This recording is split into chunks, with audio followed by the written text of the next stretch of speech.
سوال کر دیا اور ابراہیم کلمۃ التخلیل، آپ ابراہیم نے رب کے خلیل بن گئے تو کیسے بنے؟ علماء نے لکھا جو باتیں حضرت ابراہیم نے جواب میں فرمائی نا، آج بھی کوئی ان پہ عمل کرے تو وہ آدمی رب کا خلیل بن رہا تھا، آج بھی وہ رب کا خلیل بن جائے گا۔ اسی کو چاہتا ہے کہ آج بھی بندہ ہو جس کو رب کا خلیل، آج بھی بندہ ہو جس کو اے اصل رب کا خلیل، آج بھی زندہ کرے سنت خلیل اللہ کی، آج بھی اگر کوئی ابراہیم خلیل اللہ آج بھی وہ رب کا خلیل بن جائے گا۔ بہرحال کسی نے سوال کر دیا اور ابراہیم کلمۃ التخلیل، آپ اللہ کے خلیل کیسے بن گئے؟ ارشاد فرمایا اور وصلت نفسی للنیران وولدی للقربان ومالی للغیبان وقلبی للرحمن، انا خلیل الرحمن۔ ابراہیم خلیل اللہ فرماتے ہیں میں نے اپنی جان اللہ کے لیے قربان کر دی، اپنا بچہ قربان کر دیا، اسماعیل پیارا میرا بیٹا قربان کر دیا، اپنا مال بھی اللہ کے لیے قربان کر دیا، میرے دل کے اندر جتنی بھی دھڑکنیں تھی، دھڑکنوں میں جتنی محبت ان تمام دھڑکنوں میں میرا اللہ بسا ہوا تھا۔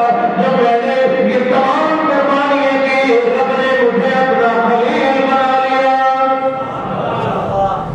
اللہ اکبر۔ قربانی یاد ہے نا کہ ذی الحج میں علماء سے آپ سنتے رہتے ہیں حضرت ابراہیم کی قربانی ہے، انہوں نے خود بھی بتا دی بذلت نفسی، اپنی جان للنیران، آگ میں ڈالی، جان قربان کی، وولدی للقربان، اپنی اولاد کو، پیاری اولاد کو میں نے چولی کے نیچے ڈال دیا، اللہ کا حکم ہو گیا میں نے اپنی اولاد بھی قربان کر دی، ومالی للغیبان، اللہ نے حکم دیا مہمان آ جائے، غریب آ جائے، ضرورت مال سارا خرچ کر دے، یہ خرچ کرتے چلے گئے۔ اللہ نے فرمایا اور ابراہیم تیرا دل اگر دھڑکے میں اللہ کے لیے دھڑکے۔ ابراہیم نے تمام کائنات کی محبت کا نکاح پھینکا، اللہ کی محبت دل میں بسائی، فرماتے ہیں ہاں انا خلیل الرحمن، ان قربانیوں کی بدولت رب کائنات نے مجھے اپنا خلیل بنا لیا۔ جان، اولاد، مال، دل، تن، من، دھن سب کچھ قربان کیا۔ اللہ اکبر۔ سیدنا ابو بکر صدیق رضی اللہ تعالیٰ عنہ کی اگر سیرت پڑھ کے دیکھو، زندگی کو پڑھ کے دیکھو، اللہ کرو، جان بھی قربان کی۔ حضرت ابراہیم کی جان بیان کیا تھا، نبیوں والی ان میں شان عظمت موجود ہے، پیغمبر توڑا تھا، پیغمبر جیسا لگتا تھا، جان قربان کی، اولاد قربان کی، مال کا ڈھیر لگا دیا، گھر میں جھاڑو بھی لا کر کے پیش کر دیا۔ حضرت ابراہیم کو میں اکثر سے وضاحت یوں کرتا ہوں، حضرت ابراہیم کو اللہ نے فرمایا وَاتَّخَذَ اللَّهُ إِبْرَاهِيمَ خَلِيلًا، اے ابراہیم میں اللہ نے تجھے اپنا خلیل بنا دیا۔ حضور علیہ السلام نے ارشاد فرمایا، اور عجیب موقع ہے، کس موقع پر ارشاد فرمایا، حضور علیہ السلام کا دنیا سے رخصتی میں 5 دن باقی ہے، حضور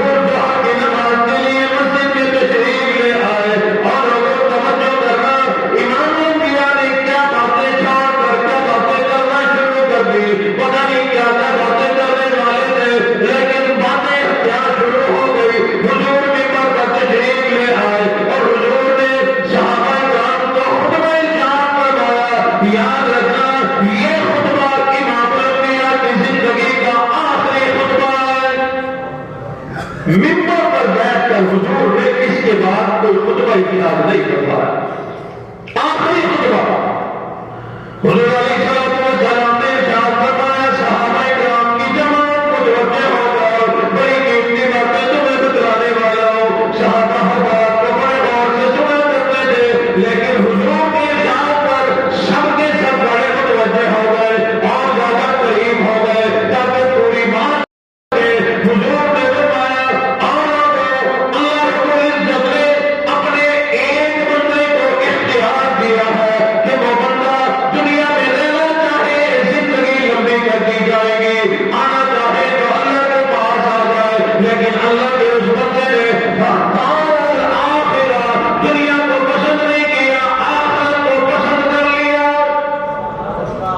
کسی کے بارے میں ایک اللہ کا بندہ ہے اللہ نے اس کو اختیار دیا بین الدنیا والآخرہ دنیا اور آخرت کے بارے میں یہاں رہنا چاہے رہے جب تک جی کرے جانا چاہے دنیا سے آیا اختیار دیا. حضور نے فرمایا کہ اس بندے نے فاختار الآخرہ آخرت کو اختیار کر لیا پسند کر لیا. صحابہ غور سے سن رہے ہیں کہ حضور اس کی ارشاد فرمائیں گے کہ وہ بندہ کون ہے کہاں رہتا ہے کیسا ہے کیا ہے. صحابہ میں غور سے سن رہے ہیں. حضور یہ جملہ ارشاد فرما کے خاموش جو ہوئے نا مجمع میں سناٹا تھا متوجہ تھے کہ حضور اب کیا ارشاد فرمائیں گے. اسی مجمع میں سے ایک کونے میں سے رونے کی آواز آنا شروع ہو گئی. سسکیاں بھرتے کوئی رو رہا ہے جیسے کوئی چھوٹا بچہ رویا کرتا ہے. رونے کی آواز آنے لگی. تمام صحابہ نے توجہ کر کے جب ادھر دیکھا تو وہ رونے والا 61 سالہ بابا جی ابو بکر صدیق تھا. صحابہ کرام کہنے لگے ابو بکر تجھے کیا ہوا تو کیوں روتا ہے. حضور نے کوئی رونے والی بات نہیں ارشاد فرمائی جہنم کا ذکر نہیں فرمایا کوئی بات ابھی تو کھلی کوئی نہیں کہ وہ بندہ کس کے متعلق یہ تذکرہ ہو رہا ہے. حضرت ابو بکر صدیق نے فرمایا اولا بات جس کو رب کائنات زندگی موت کا اختیار دے دے وہ آمنہ باللہ کے سوا اور کون ہو سکتا ہے. اس آدمی اس ہستی سے مراد خود امام الانبیاء ہے. معلوم ہوا کہ حضور کا دنیا سے رخصتی کا وقت آ گیا. اللہ اکبر. حضرت ابو بکر کی سسکیوں کی رونے کی جب آواز آئی نا حضور بھی متوجہ ہوئے دیکھا کہ رمز شناس نبوت نبض شناس نبوت ابو بکر میرے جملوں کو سمجھ گیا میرے جملوں کو سمجھ گیا ہے کہ یہ جملے میرے متعلق ہے. حضور علیہ السلام نے اگلی تفصیل ارشاد نہیں فرمائی آگے کوئی بات ارشاد فرمائی نہیں معلوم کیا بتلانے والے تھے کیا ارشاد فرمانے والے تھے. حضور نے یہ باتیں یہی روکی ابو بکر کی طرف دیکھتے ہوئے حضور علیہ السلام نے تمام صحابہ کرام کو ارشاد فرمایا جس کسی نے بھی میرے اوپر کوئی احسان کیا میرے کام آیا میری ضرورت کو پورا کیا جس نے بھی میرے اوپر کوئی احسان کیا میں نے سب کے احسانات کا بدلہ چکا دیا. لیکن ابو بکر کی میرے اوپر اتنے احسان ہے میں دنیا میں اس کے احسانات کا بدلہ نہیں چکا سکا. میری دعا ہے اللہ قیامت میں اس کے احسانوں کا بدلہ چکا دے.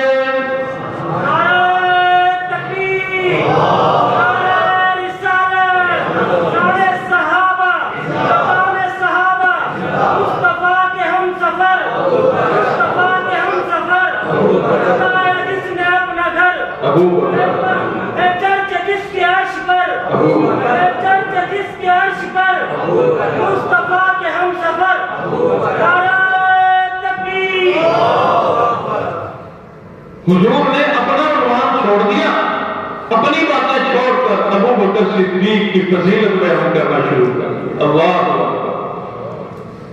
کیا مقام ہوگا اس ہستی کا کہ نبی اپنی باتیں چھوڑ کے جس کی باتیں شروع کرے. پتہ چلا حضرت ابو بکر صدیق بڑی عظمت والے ہیں، بڑی شان والے. حضور علیہ السلام نے ارشاد فرمایا اے صحابہ کرام کی جماعت، تم نے بھی بڑی قربانیاں دی، تم نے بھی میرے لیے بڑے بڑے کام کیے. یہ علی بیٹا خیبر کا باتیں کرنا کوئی آسان کام نہ تھا، مرحب کو پچھاڑنا مارنا کوئی آسان کام نہ تھا، خیبر میں حاصل کرنا کوئی عام کام نہ تھا. اس نے بھی میرے اوپر بڑے احسانات کیے، دین اسلام پر بڑا احسان کیا، لیکن میں نے بھی جو اپنے جگر کا ٹکڑا فاطمہ اس کو دے کر اس کے احسانات کا بدلہ چکا دیا. حضرت عثمان غنی نے میرے لیے بڑے قربانیاں دی، ایمان قرآن کے لیے بڑا مال خرچ کیا، بڑا پیسہ خرچ کیا، اس کے بھی بڑے احسانات ہیں. لیکن میں نے اپنے جگر کے دو ٹکڑے دو نوٹ دے کر اس کے احسانات کا بدلہ بھی چکا دیا. میں نے اس کے تمام صحابہ کے احسانات کا بدلہ چکا دیا. لیکن ابو بکر کے مجھ پر وہ احسانات ہے کہ اس کے احسانات کا بدلہ دنیا میں نہیں چکا سکا. ماں خلا ابو بکر ابا بکر، حضور نے فرمایا ابو بکر کے سوا سب کے احسان کا بدلہ چکا دیا، لیکن ابو بکر احسان تو اتنے ہیں میرے بس میں نہیں، تیرے احسان کا بدلہ چکانا اللہ بدلہ چکائے. تفصیل فرمائی. اخیر میں حضور نے فرمایا کہ میرا وقت اخیر ہے، میں دنیا سے جا رہا ہوں. صحابہ اکرام، یہ مسجد نبوی ہے نا، یوں آقا علیہ الصلوۃ والسلام کا گھر مبارک کا دروازہ مسجد نبوی میں کھلتا تھا. صحابہ اکرام کے بھی یوں گھر مبارک تھے، دروازے گلیوں میں کھلتے تھے، لیکن چھوٹی چھوٹی کھڑکی دروازہ نما مسجد میں رکھی ہوئی تھی تاکہ نماز کے لیے آنے میں آسانی رہے. ادھر مسجد نبوی کے اس طرف حضور کا گھر مبارک، بالکل سامنے حضرت ابو بکر صدیق کا گھر مبارک. اللہ آپ سب کو لے جائے، جاؤ گے تو دیکھ کر آؤ. حضور علیہ السلام نے ارشاد فرمایا صحابہ کرام کی جماعت، لا تبقین حوفۃ فی المسجد، یہ مسجد میں جن کے دروازے کھلے ہوئے ہیں، کھڑکیاں کھلی ہوئی ہیں، سب کے سب بند کر دیے جائیں. اب جس نے نماز کے لیے آنا ہے باہر سے آئے، جس نے نماز کے لیے آنا ہے گلی سے مسجد کے دروازے میں سے آئے. فرمایا ساری کھڑکیاں سارے دروازے جو مسجد نبوی میں کھلتے ہیں سب کے سب بند کر دیے جائیں، الا خوفۃ ابی بکر، لیکن مسجد میں اگر کسی کا دروازہ کھلا رہے گا تو ابو بکر صدیق کا کھلا رہے گا. اللہ اکبر. کتنا پیار ہے حضرت ابو بکر صدیق سے. امام الانبیاء کو بھی رکھتے چاہیے آپ کو. حضور اپنی مرضی سے نہیں نواز رہے.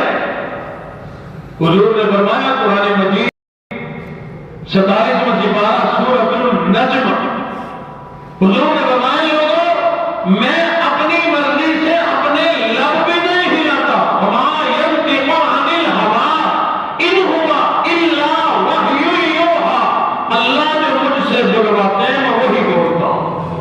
بس اللہ مجھے فرق بتلا دیتے ہیں کہ یہ آپ کے بول قرآن ہے اور یہ بول آپ کا فرمان ہے. تو یہ حضور نے اپنی مرضی سے نہیں، اللہ کی مرضی سے فرمایا. سب کے دروازے بند. مسجد نبوی میں اگر دروازہ کھلے گا تو اب ابو بکر صدیق کا کھلا رہے گا. کبھی سوچا اتنا بڑا مقام کیسے ملا حضرت ابو بکر صدیق کو؟ گھر بیٹھے ایسے ہی رشتہ داری کی وجہ سے یا کوئی حسب نسب نہیں. ابراہیم علیہ السلام سے جب لوگ سوال کیا خلیل کیسے بن گئے، حضرت ابراہیم نے فرمایا لوگوں میں نے اللہ کے نام پر مال بھی قربان کر دیا، جان بھی قربان کر دی، اولاد بھی قربان کر دی، ہر چیز میں نے رب کائنات کی محبت میں قربان کرتا چلا گیا. رب کائنات مجھے تماشتا چلا گیا.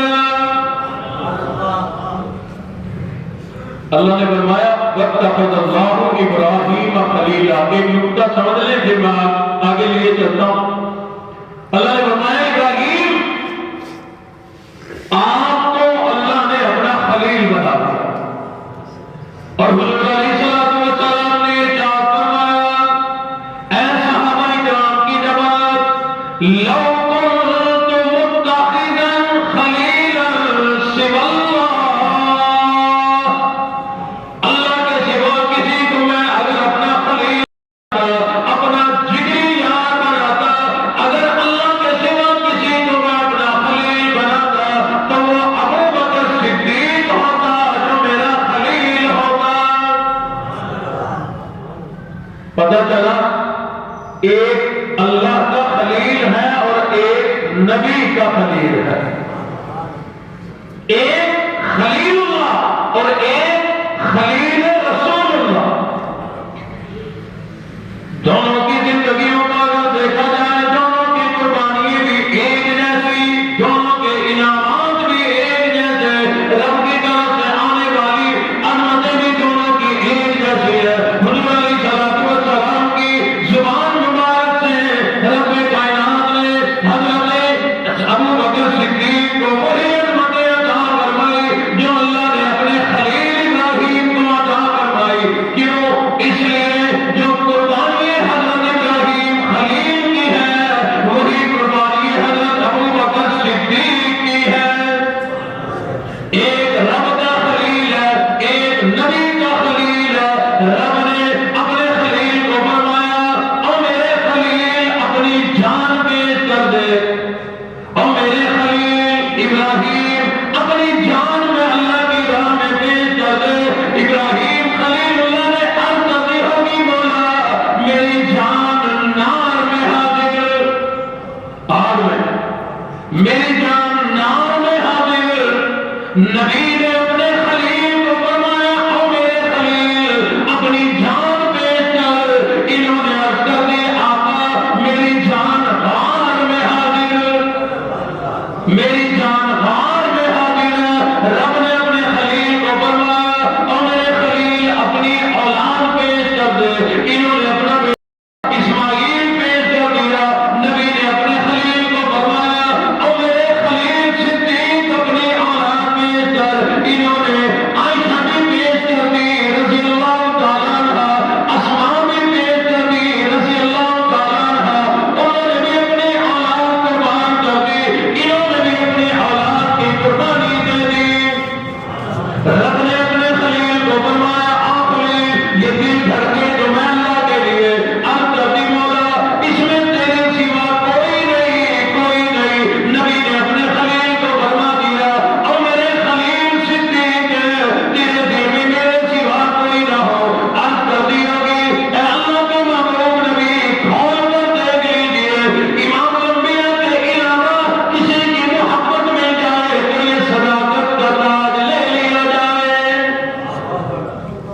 اولاد بھی، مال بھی، ہر چیز اپنے آپ کو بھی قربان کر دیا۔ اللہ اکبر۔ رب نے فرمایا ابراہیم خلیل میرے خلیل مال پیش کر۔ اللہ کے خلیل نے اپنا سارا مال اللہ کے لیے قربان کر دیا۔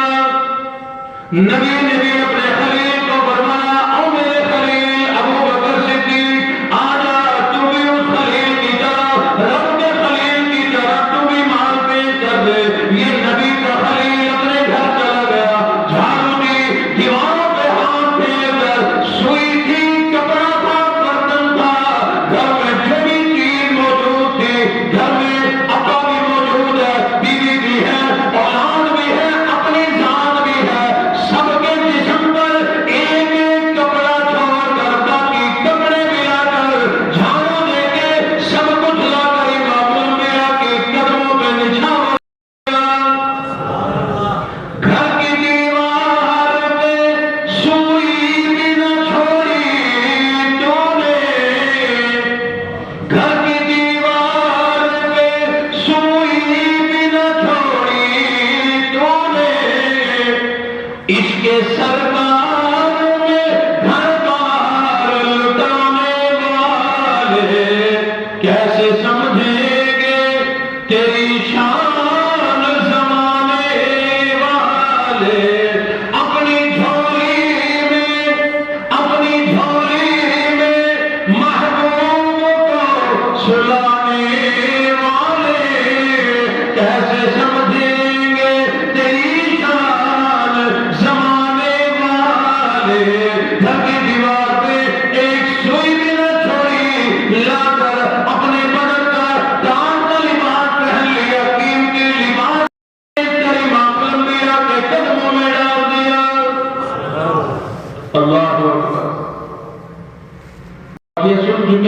جبرائیل آ گئے کلاس کا لباس پہن کر.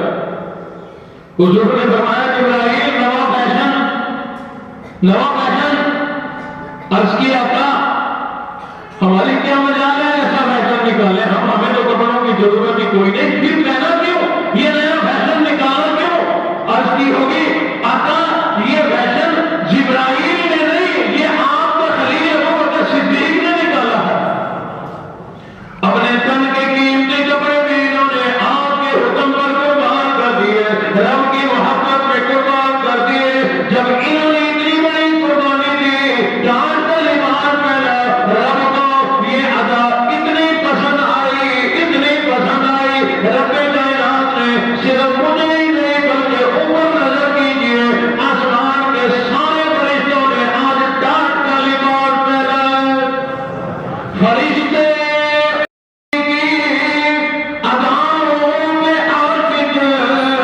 اسی کی نمازوں دعاؤں پہ عاشق جبرائیل امین آگئے, ڈانٹ کا لباس پہنا ہوا ہے. اور کہنے لگے آقا اللہ نے آپ کو بھی سلام بھیجا ہے, ابو بکر صدیق کو بھی سلام بھیجا ہے. خدا کی طرف سے پیام اس کو آئے, خدا کی طرف سے پیام اس کو آئے, محبت بھرے ہی سلام اس کو آئے. ابو بکر صدیق کو حضرت جبرائیل نے فرما دیا اے اللہ کے محبوب نبی, اللہ نے آپ کو بھی سلام بھیجا ہے, ابو بکر صدیق کو بھی سلام بھیجا ہے. کیا عظمتیں اس انسان کی ہے, تو انسان لیکن فرشتوں سے بھی اعلیٰ, فرشتوں سے بھی اعلیٰ. جس کو رب کا سلام آئے وہ ابو بکر تیری قربانی اللہ نے کیسی قبول کی, کس جذبے سے تو قربانی دیتا ہوگا. صرف اتنا ہی نہیں لوگوں, اللہ اکبر, سلام ہو گیا, جبرائیل نے سلام لے لیا. جبرائیل امین نے اگلی بات میں عرض کر دیا تھا. اللہ فرماتے ہیں اپنے خلیل ابو بکر صدیق سے پوچھ کے بتاؤ, یہ تن کے کپڑے بھی قربان کر دیے, مال بھی قربان کر دیا, بیوی بچہ بھی قربان کر دیا, اپنا سب کچھ اللہ کے لیے اپنے نبی کی محبت میں قربان کر دیا. اب ذرا اس سے پوچھو تو صحیح. اللہ فرماتے ہیں ابو بکر سے پوچھو کیا یہ اپنے اللہ سے راضی ہے. اللہ اکبر. حضور نے فرمایا ابو بکر تیری عظمتوں کے کیا کہنے, جبرائیل اللہ کا تیرے لیے سلام بھی لایا ہے اور اللہ نے سوال کیا ہے ابو بکر سے پوچھو کیا ابو بکر اللہ سے راضی ہے. اللہ اکبر.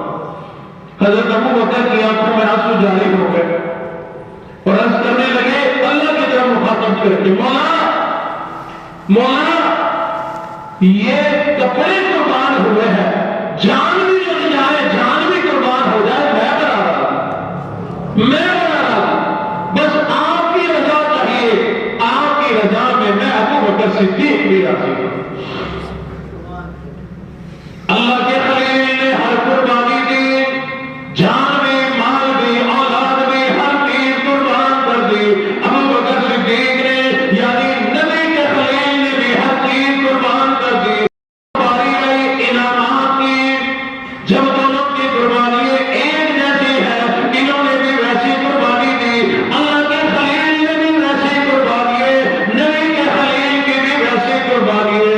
رب کائنات نے دونوں کی قربانیوں کو قبول فرما لیا. اب اللہ نے فرمایا اور دونوں خلیلوں, اے اللہ کے خلیل, میرے رسول کے خلیل, تم نے بڑی قربانیاں دی, بڑے سچے دل سے قربانیاں دے دی. آ جاؤ, اب میں اللہ انعامات تمہیں دینے لگا ہوں. جس طرح تمہاری قربانیاں ایک جیسی ہیں, تمہیں انعامات بھی ایک جیسے ملیں گے. کیا کہنے, کہاں نبی کا صحابی, مقام مرتبہ ظاہراً عظمتیں ایک جیسی, کیا بات ہے حضرت ابو بکر صدیق کی. اللہ نے فرمایا میرے خلیل میرا گھر بنا. حضرت خلیل نے، ابراہیم خلیل نے اللہ کا گھر بیت اللہ بنا دیا. حضور ہجرت کر کے مدینہ منورہ آئے. حضور نے فرمایا میرے خلیل. حضور کے خلیل اب نام تو یاد ہو گیا نا. حضور علیہ السلام نے فرمایا میرے خلیل. اللہ کے خلیل نے اللہ کا گھر بنا دیا. تو میرا خلیل ہے، میرا گھر بنا دے. حضرت ابوبکر صدیق نے مسجد نبوی بھی بنائی. امام الانبیاء کا روضہ اطہر گھر مبارک بھی بنا دیا. اللہ نے اپنے خلیل کے بنائے ہوئے گھر کو بڑی عظمت عطا فرمائی. اللہ نے اعلان فرما دیا ان اول بیت وضع للناس للذی ببکۃ مبارک وہدی للعالمین. اللہ کے خلیل نے، ابراہیم نے جو اللہ کا گھر بنا دیا، میں اللہ اس کو بڑی عظمت دینا چاہتا ہوں. فرمایا اس گھر کو میں نے برکتوں والا بنا دیا، ہدایتوں والا بنا دیا، تمام جہانوں کی ہدایت کا ذریعہ بنا دیا. جو آدمی یہاں آ کر ایک نماز پڑھے گا 1,00,000 نمازوں کا ثواب ملے گا. اللہ کے خلیل نے جو یہ گھر بنایا، رب نے اس کو عظمت عطا فرما دی. نبی کے خلیل نے مسجد نبوی اور اپنے نبی کا گھر بنایا. حضور علیہ السلام نے بھی اپنے خلیل کی تعمیر کو عظمت عطا فرمائی.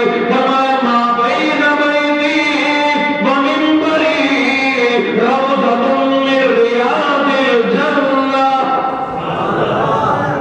فرمایا میرے خلیل کے ہاتھ لگے، میرے خلیل نے یہ مسجد اور میرا گھر بنایا ہے.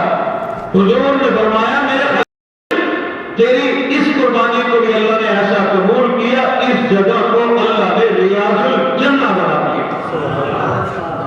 حضور نے فرمایا اللہ کے خلیل نے جو گھر بنایا اس جگہ کو یہ فضیلت بھی ملی، ایک نماز پڑھو 1,00,000 نمازوں کا ثواب. اب وہ تو اللہ کے خلیل تھے، آپ رسول اللہ کے خلیل ہو. تو نے جو مسجد نبوی بنائی، یہاں کوئی ایک نماز پڑھے گا 50,000 نمازوں کا ثواب ملے گا.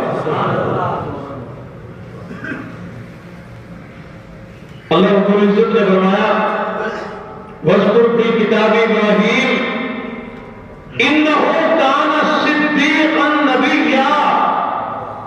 رب کائنات نے فرمایا اور میرے خلیل تیری بڑی قربانی ہے، آ جاؤ قرآن مجید میں تیرا تذکرہ بھی ہو جائے. فرمایا وَاذْكُرْ فِي الْكِتَابِ إِبْرَاهِيمَ إِنَّهُ كَانَ صِدِّيقًا نَبِيًّا. اللہ فرماتے ہیں اور میرے ابراہیم تو نبی بھی ہے، صدیق بھی ہے. کیا ہے؟ اللہ نے فرمایا تو صدیق نبی ہے. قربان جائے جب اللہ نے اپنے خلیل کو نبی اور صدیق فرما دیا کہ وَاذْكُرْ فِي الْكِتَابِ إِبْرَاهِيمَ إِنَّهُ كَانَ صِدِّيقًا نَبِيًّا. جب اللہ نے اپنے خلیل کو صدیق فرمایا تو امام الانبیاء نے بھی اپنے خلیل کو فرمایا کہ او میرے خلیل ابو بکر صدیق اور نبی کے خلیل، میں امام الانبیاء گواہی دیتا ہوں اشہد انک صدیق حقا. میں امام الانبیاء گواہی دیتا ہوں تو پکا صدیق ہے. نعرہ تکبیر، نعرہ رسالت، صداقت ابو بکر، مصطفیٰ کے ہم سفر، ابو بکر، گلی گلی نگر نگر، نعرہ تکبیر. رب کائنات نے اپنے خلیل کو نام عطا فرمایا.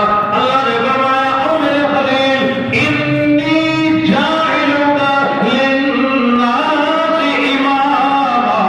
بات کے آنے والی جتنی بھی امتیں ہیں، جتنے بھی لوگ ہیں، میں نے ان سب کا تجھے امام بنا دیا. رب کائنات نے اپنے خلیل کو مقام امامت عطا فرما دیا. انی جاعلک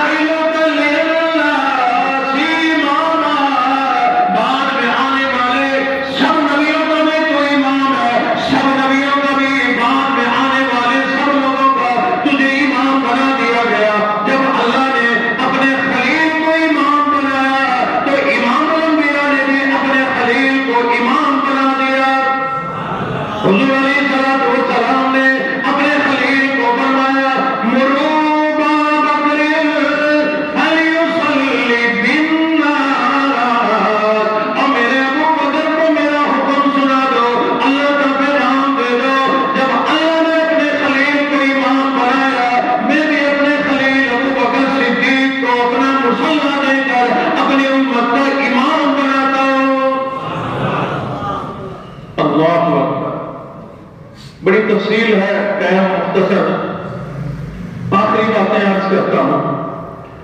اللہ کے خلیل کو ایک دشمن نے بڑا ستایا، بادشاہ وقت نمرود اس کا نام ہے۔ اللہ کے خلیل کو اس نے بڑا ستایا، بڑا پریشان کیا، بڑا تنگ کیا۔ کبھی روٹی من کرتا ہے، کبھی گندم اناج من کر دیتا ہے، کبھی آگ میں ڈلواتا ہے، کبھی کوئی تکلیف، کبھی کوئی پریشانی، بڑا ذلیل کرنے کی کوشش کی، بڑا پریشان کیا۔ اور ادھر نبی کے خلیل ابو بکر صدیق کو بھی زندگی میں بھی بعد میں بھی لوگوں نے بڑا پریشان کیا، بڑی تکلیف دینے کی کوشش کی۔ اللہ کے خلیل کو جس نے پریشان کیا، رب نے دشمنوں سے بدلہ خود لیا اور عجیب انداز سے بدلہ لیا۔ ایک مچھر کی ڈیوٹی لگا دی، نمرود کے ناک میں گھس گیا، وہ اندر گیا، دماغ میں چلا گیا، خارش ہونے لگی، حالت بگڑنے لگی۔ اپنے سر میں خود ہاتھ مارا کرتا تھا، اپنے ہاتھوں سے اپنا سر پیٹا کرتا تھا۔ جب پھر بھی سکون نہ آتا، آنے والے سائلین کو، لوگوں کو کہتا میرے سر میں جوتے مارو پھر گندم ملے گی۔ اللہ کے خلیل کے دشمنوں سے رب کائنات نے خود بدلہ لیا۔ اور جو خلیل نبی نے اپنے خلیل کے دشمنوں کا بدلہ بھی اللہ کے سپرد کر دیا۔ مولا میرے خلیل کے دشمنوں سے بدلہ بھی تو لے لینا۔ اللہ نے نبی کے خلیل سے کے دشمنوں سے عجیب انداز میں بدلہ لیا۔ کبھی وہ اپنے ہاتھوں سے نمرود کی طرح سر پیٹتے ہیں، کبھی سینہ پیٹتے ہیں، یوں ہی پیٹتے پیٹتے دنیا سے جا بھی رہے ہیں، جاتے بھی رہیں گے۔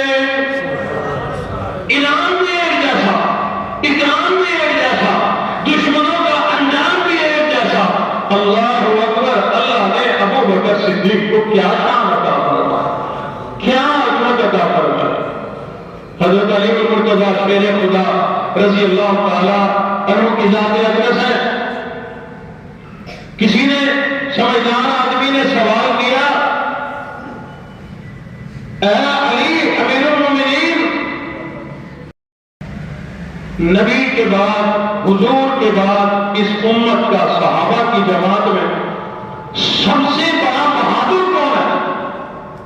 سب سے بڑا بہادر کون ہے؟ دل میں یہ بات تھی کہ اپنے متعلق کہیں گے میں بڑا بہادر ہوں، میں شیر خدا ہوں، میں نے سیدنا فاطمہ رضی اللہ تعالیٰ عنہا میرے نکاح میں امام الانبیاء نے دی ہے، ہم نے اکٹھے زندگی گزاری ہے، نبی کی ساری توجہ میری ہی طرف رہی ہے۔ میں نے پھر خیبر کو فتح کیا، اپنے سے ڈبل قد اور جسامت والے مرحب کو پچھاڑ کے رکھ دیا، یعنی اپنے بارے میں کہیں گے میں بڑا بہادر ہوں۔ لیکن حضرت علی شیر خدا نے فرمایا اس پوری امت میں اگر کوئی سب سے بڑا بہادر ہے تو ابو بکر صدیق ہے۔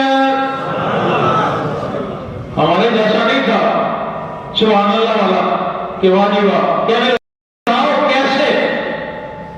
کیسے بڑا بہادر ہے۔ شیر خدا رضی اللہ تعالیٰ عنہ نے ارشاد فرما دیا میدانوں میں لڑنا بڑا آسان ہے، جنگوں کے اندر جان کو ڈال کرنا بڑا آسان ہے، لیکن ہجرت کی رات میں امام الانبیاء کا ساتھ دینا، امام الانبیاء کی حفاظت کرنا، امام الانبیاء کی ضروریات کو پورا کرنا، یہ بڑا مشکل کام تھا۔ وہی ابو بکر صدیق ہے جس نے سب سے پہلے کلمہ پڑھ کے امام الانبیاء کے سامنے ڈھال بن گیا، اپنے سینے پہ پتھر بھی برداشت کیے، تانے بھی برداشت کیے، تیر اور تلوار بھی برداشت کی، لیکن سامنے کھڑا ہو گیا۔ کوئی میری جان سے گزر کر میرے نبی تک جائے تو جائے، جیتے جی کوئی نہ جا سکے گا۔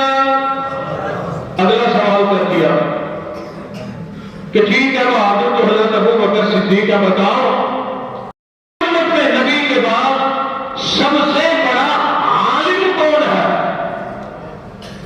یہ سوال کیوں کیا؟ دل میں تھا کہیں کہ میں علی رضی اللہ تعالیٰ عنہ میں بہت بڑا عالم ہوں۔ کیوں؟ حضور نے فرمایا انا مدینۃ العلم و علی بابھا، اتنی بڑی فضیلت علم کے متعلق حضرت ابو بکر صدیق حضرت علی المرتضیٰ کی۔ تو سوال کرنے والے کے لیکن حضرت علی مرتضیٰ رضی اللہ تعالیٰ عنہ نے فرمایا اس پوری امت میں امام الانبیاء کے بعد نبیوں کے بعد اگر کوئی سب سے بڑا عالم ہے تو ابو بکر صدیق ہے. پھر وہی بات اس نے یوں نہیں کہا ہوگا سبحان اللہ. سوال کر دیا تھا بتلا دیجیے وہ کیسے بڑے عالم ہے. فوراً ارشاد فرما دیا حضور علیہ الصلوۃ والسلام نے فرمایا تھا لوگوں جب تمہیں نماز کی ضرورت آ پڑے جماعت کی نماز کرا دیو اپنا امام مصلی پر اس کو بناؤ جو سب سے بڑا تم میں عالم ہو سب سے زیادہ علم والے ہو. اور ابو بکر صدیق کتنا بڑا عالم ہوگا کتنے بڑا علم والا ہوگا جس کو امام الانبیاء نے خود اپنی زندگی میں بتا دیا مرو بابکر فلیصلی بالناس. اے ابو بکر آج کے بعد میرے بعد میرا مصلی تیرے حوالے. سبحان اللہ. فرمایا جس کو حضور نے خود مصلی کے کرا دیا ہو تو حضرت ابو بکر صدیق سے بڑھ کر کوئی عالم نہیں ہو سکتا. کہاں اگلی بات بتا دو اس امت کا سب سے بڑا سخی دل میں کیا تھا. قرآن کی آیت اتری وَيُطْعِمُونَ الطَّعَامَ عَلَىٰ حُبِّهِ مِسْكِينًا وَيَتِيمًا وَأَسِيرًا. حضرت علی مرتضیٰ رضی اللہ تعالیٰ عنہ نے روزہ رکھا. شام کا ٹائم ہوا ایک مسکین نے سوال کر دیا سارا کھانا اٹھا کر دے دیا جو کھجور کے دانے پانی کی گھونٹ بھر کے روزہ افطار کر لیا. اگلے دن بھی روزہ تھا. شام کو کھانا بنا ایک یتیم آ گیا کھانا اٹھا کر اس کو دے دیا. تیسرے دن بھی روزہ رکھا ایک نیا قیدی آزاد ہو کر کے آیا تھا. اس نے سوال کر دیا 3 دن تک مسلسل روزہ بھی ہے لیکن جو گھونٹ پانی پی کر افطار کر لیا کرتے ہیں اللہ رب العزت نے قرآن مجید نازل کر دیا.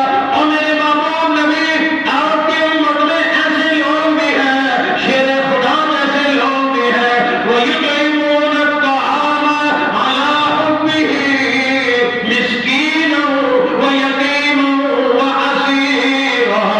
حضرت علی یہ وہ انسان ہے 3 دن پاکے ہیں بھوک برداشت کر رہے ہیں لیکن اللہ کے نام پر خط ہو رہا ہے. فرمایا حضرت ابو بکر صدیق کے متعلق حضرت علی مرتضیٰ نے کہ نہیں سب سے بڑا سخی میں کوئی نہیں اس امت کا سب سے بڑا سخی ابو بکر صدیق ہے. کہا وہ کیسے. وہ جنگ تبوک کا واقعہ بتلا دیا کہ جب حضور نے مال مانگا گھر میں ایک سوئی بھی نہ چھوڑی سب کچھ لا کر آقا کے قدموں میں نچھاور کر دیا.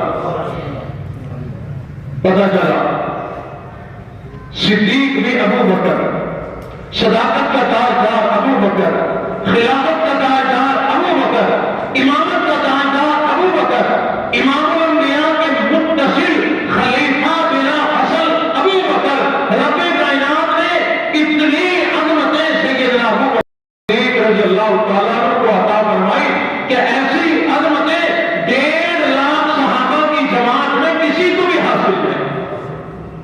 وہ صحابی جس کے متعلق حضور نے فرمایا میرے بعد اگر کوئی نبی ہوتا تو عمر ہوتا اتنا بڑا مقام لیکن ابو بکر کی عظمتوں کا مقابلہ عمر فاروق بھی نہیں کر سکتے. وقت نہیں رہا اور آج ہی ہم اس گفتگو کا اختتام کرتے ہیں. سیدنا ابو بکر صدیق رضی اللہ تعالیٰ عنہ کی عظمتیں آگے بھی چل سکتی ہیں لیکن اور باتیں بھی ہیں جو عرض کرنی ہے. آگے پھر ایام کی ترتیب شروع ہو جائے گی رجب کے حوالے سے تو کچھ ساتھیوں کے کئی عنوانات ہیں وہ بھی آپ حضرات کے سامنے عرض کرتے ہیں.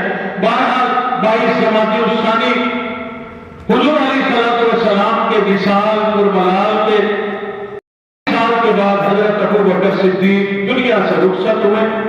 تاریخیں اپنے بچوں کو یاد کراؤ. تاریخ یاد رہے گی کہ وہ ہستی بھی یاد رہے گی. آپ دنیا سے رخصت ہوئے اور امام الانبیاء کے سینے سے جا کے لگ کر حضرت ابو بکر صدیق کا سر مبارک حضور علیہ یعنی سینہ مبارک کے ساتھ ہے۔ اس انداز کو ذہن میں رکھتے ہوئے گھر جا کے سوچنا کہ کتنی محبت ہے۔ یہ انداز حضرت ابو بکر کی یہ تو وصیت نہ تھی، یہ اللہ نے اپنی قدرت سے کرایا اور یہ محبت دکھلانا چاہتے تھے اللہ کہ علم جیسے دنیا میں محبت تھی، جیسے دنیا کے اندر پیار تھا، قیامت تک یہی پیار کرتے رہے، محبتوں کے مزے لوٹتے رہے۔ اللہ رب العزت ہمارے دلوں کے اندر ابو بکر صدیق رضی اللہ تعالیٰ عنہ سمیت تمام صحابہ کی عظمت محبت ہمارے دلوں کے اندر بسا دیں۔ وآخر دعوانا الحمدللہ رب العالمین۔ اللہم صلی علی سیدنا و مولانا محمد وبارک وسلم وسلم علیہ۔ اللہم اعنا علی ذکرک و شکرک و حسن عبادتک۔ رب کائنات جو کچھ کہا گیا سیدنا ابو بکر صدیق رضی اللہ تعالیٰ عنہ